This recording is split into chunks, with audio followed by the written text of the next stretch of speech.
462 centimeters in feet? First of all, we need to know the value of 1 centimeter in feet. It's always 1 centimeter equals 0.03280839895 feet. Now we have to multiply 0.03280839895 by 462. Therefore, 462 centimeters times 0.03280839895 feet equals 15.15748031449 feet.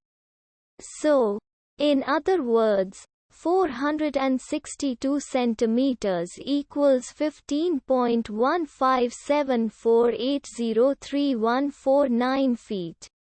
We hope you have enjoyed this video. Please like and subscribe to our channel for more videos like this.